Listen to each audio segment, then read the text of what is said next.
Hello everyone. Today in this video we are going to discuss about instruments that are used in obstetric. So first of all, in Viva you have to keep some points in the mind.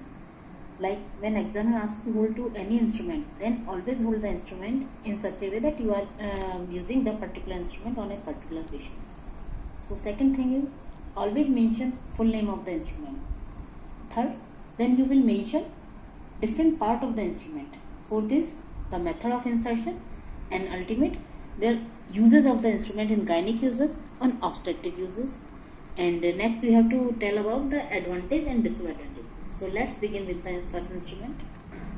Sims double bladed metallic non self-retaining posterior vaginal wall speculum. It is also called duck bill speculum. So you have to full name of the instrument. So it is either double-ended or single-ended, and there are three sizes are available in this instrument: small size, medium size, and large size. Now move on its parts. First is the handle. You can see this is handle, and handle is round in the round corner. So bladder are rounded, so as to be atraumatic, and trough is present along the entire length of instrument. So the blood or secretion collecting in this channel can be drained out. So this is you can see this is a trough. And so next, moving on the technique. So how do you use this instrument? So first of all, you have to lubricate this instrument with antiseptic solution, except pap smear.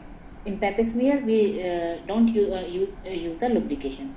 So first we lubricate this instrument. Second, we hold the labia minora with the left hand by the thumb and index finger, and the blade is inserted between its transverse axis this way, then rotated 90 degrees so that blood retract the posterior vaginal wall. So you can see this way you have to insert this instrument in this way. So what are the disadvantages? First, it is not self-retaining, so the assistant is required all the time, and while using this instrument we have to keep the patient at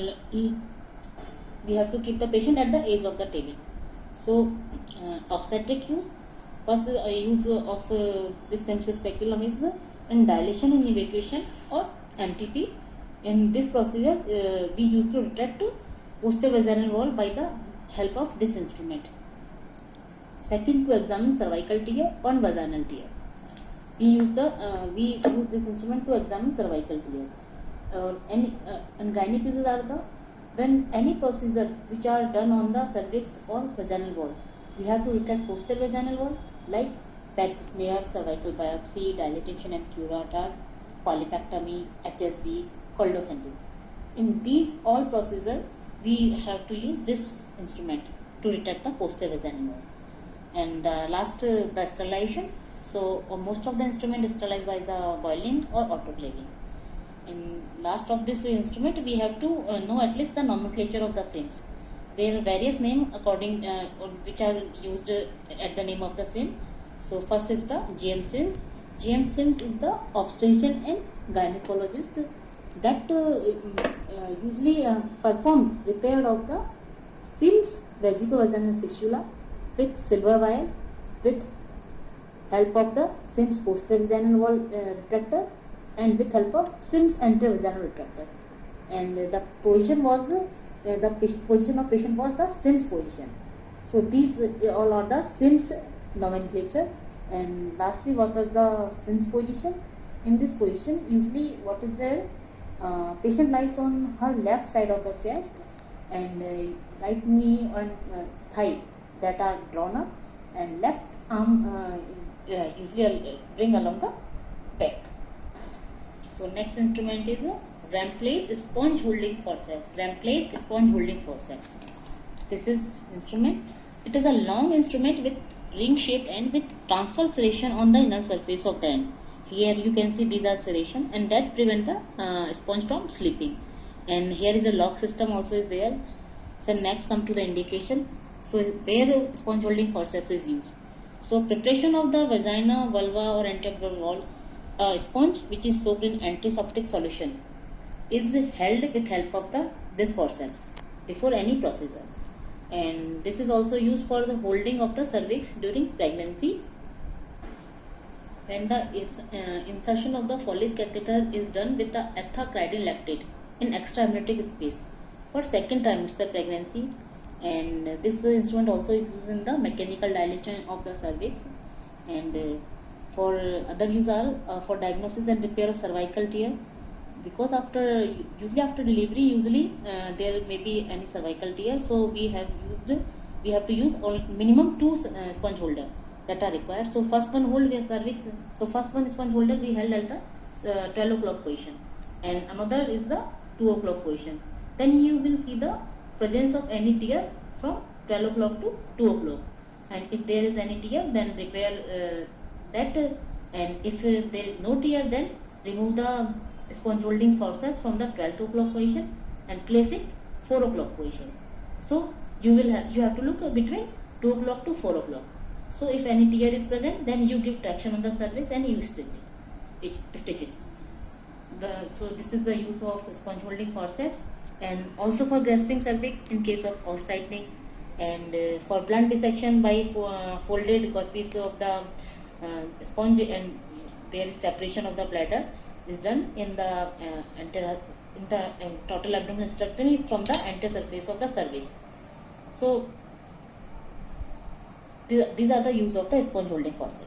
Then moving on, next instrument, Sims antevaginal wall retractor.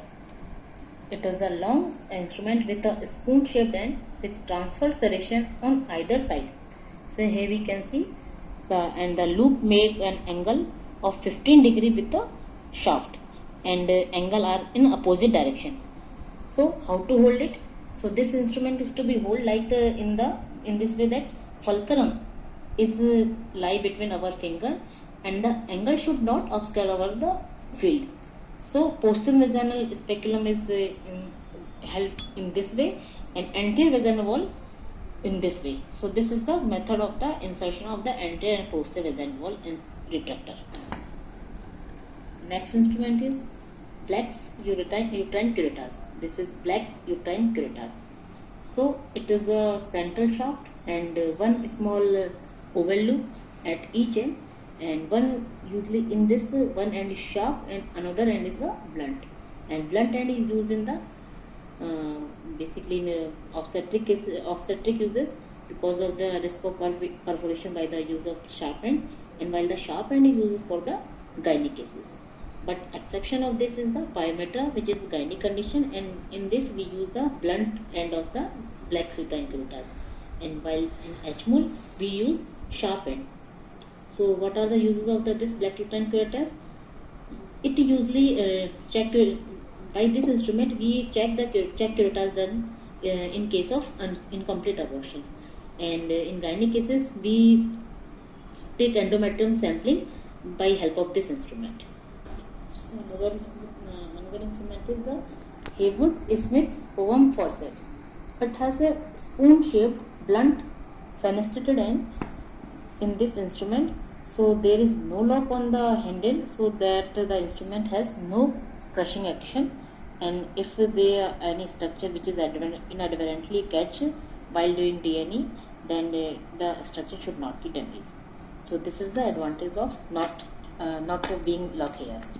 Then indication: in first trimester pregnancy, to remove the product of conception after cervical dilation, we usually remove with help of this instrument, and removal of the pedunculated uterine polyp can also be done with the help of this instrument. So you have to tell most commonly uses of the instrument in by one. So next instrument is the Hagar dilator. So smooth, usually this instrument is smooth, solid, curved and tapering towards the end, and they are serial, beginning with the serial number, so beginning at the 3 mm up to 26 mm, and this is in double, usually this is double ended instrument, and the first dilation number will be 3 mm and the other end is the 4 mm. So there is difference of 3 mm, the difference of 3 mm in the diameter near the tip and near the maximum dilating portion of the dilator. So you can see this dilator, here is written 13 mm on one end, and another end there is 14 mm, and so they are numbered as 3/6 to 23/26 means 3 is the numerator that signifies the diameter at the tip, while the denominator means 6. It signifies the maximum diameter of the dilating portion. Other type of dilator also there, that name are Henn dilator and the Pratt dilator. They are usually similar to Hagar dilator, but they are less curved, and they usually hence less traumatic dilation of the cervix. So what are the uses of this instrument? So we use this instrument for the dilation of cervix in DLC and DNE, molar evacuation, and in gynae cases we drain the uterine fluid content, pyometra, hematometra. After using this instrument we dilate the cervical canal, and also it is used to diagnose the cervical incompetence, that is the inverse Palmer test. So when we pass the number 8 Hagar dilator through the internal os in non-pregnant state, then it passes without resistance. It means it is suggestive of incompetent os. Second is it is known as the inverse Palmer test, and second test is the Shirodkar test. When we usually use number 8 Hagar dilator, which has been passed through the internal os in a non-pregnant woman, and usually when it is withdrawn, then there is distinct snap when it is passes out of the internal os. But if this snap is absent, means this is the case of the cervical incompetence. So by the use of the number 8 Hagar dilator, we can diagnose the cervical incompetence in non-pregnant state. So what is the technique of dilating cervix? In this, we usually cervix is exposed and the lip is held with the valsellum or the sponge holding forceps, and usually the uterine cavity is sounded, and smallest diameter dilator is held first, and that like a pen manner, and it is lubricated tip is passed into the cervical canal. So penetration beyond internal os is prevented by the use of little finger of the surgeon, which have to keep against the patient perineum this way. So what are the complications?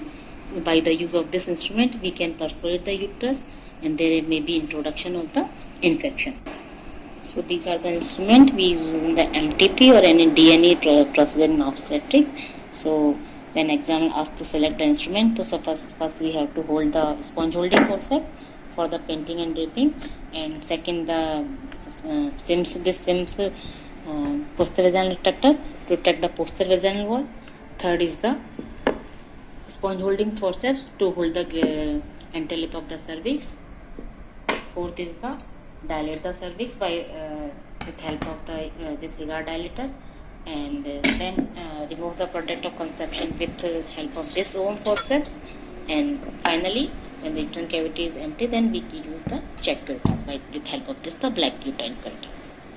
So thank you. In next video we will discuss the rest of the instrument and that are used in the cesarean and any other abdominal procedure. Thank you.